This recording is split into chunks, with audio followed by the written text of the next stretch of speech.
नगद बना सके इस पावन धरा पे लाहौटी परिवार की तरफ से गुरु पूर्णिमा के शुभ अवसर पर सत्संग जागरण का आयोजन में मंचासीन इस ग्राम पंचायत के पाबोसर के सरपंच साहब बियाराम जी, कर्नू के सरपंच साहब रामस्वरूप जी प्रताप साहब, बनासा और समस्त विराजमान जनप्रतिनिधि, पूर्व सरपंच साहब, पंचायत समिति सदस्य, पूर्व पंचायत समिति सदस्य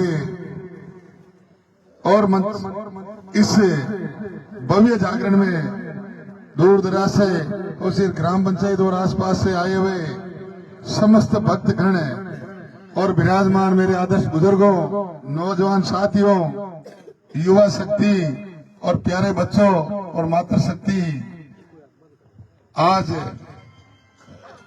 मरासा के इस प्रांगण में एक ऐतिहासिक भव्य जागरण का आयोजन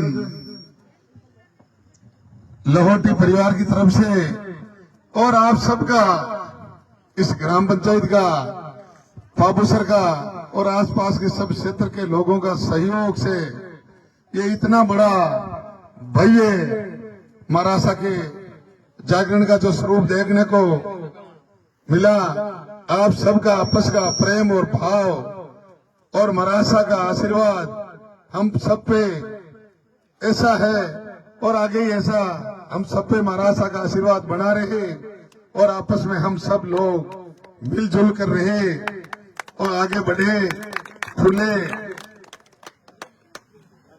अब मैं आपके बीच एक प्रतिनिधि के रूप में 2023 में आम चुनाव हुआ था और उसमें भारतीय जनता पार्टी से उम्मीदवार था। आप सबने सहयोग मजबूती के साथ किया और पहला राउंड में आपने यहां से अच्छी लीड भी दी।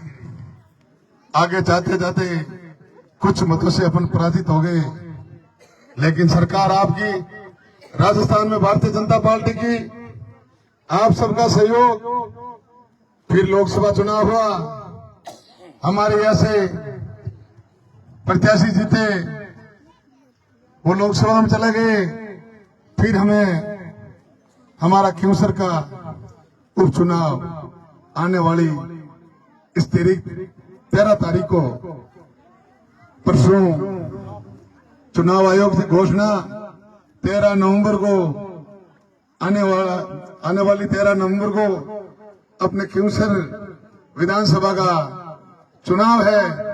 अब की बार आप मजबूती के साथ चुनाव वो करना है और इस बार परिवर्तन करना है।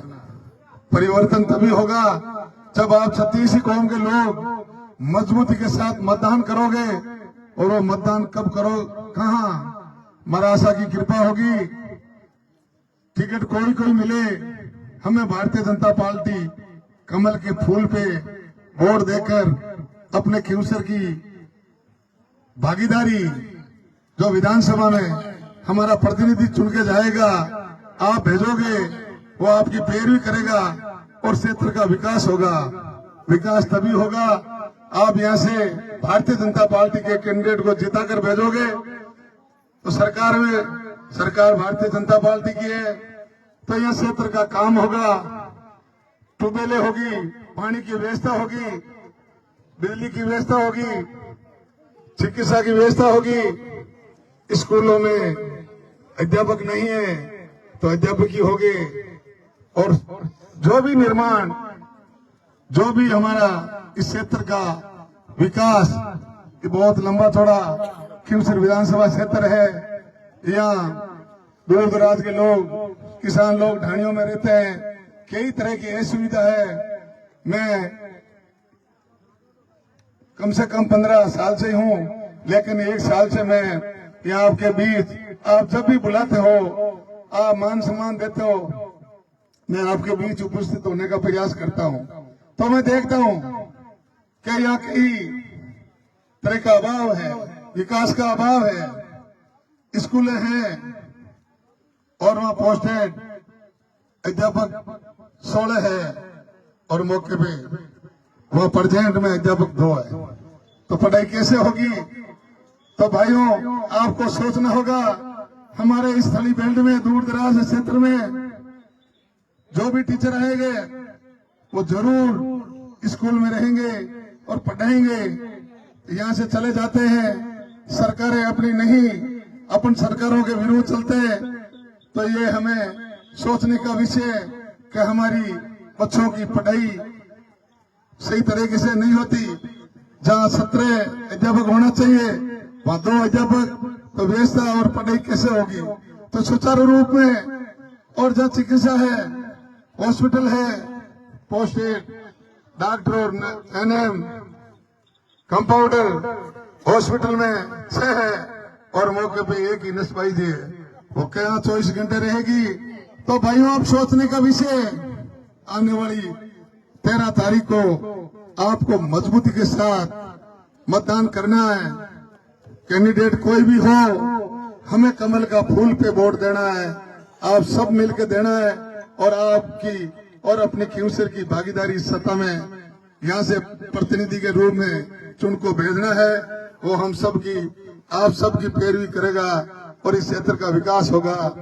पुणे मैं नगर बनासा महाराष्ट्र की पवन धरा पे महाराष्ट्र से यही कि हम सब पे कृपा बनी रहे और आपस में हम सब 36 कौम के लोग मिलजुल के रहे और स्वस्थ रहे और आपका आशीर्वाद बना रहे।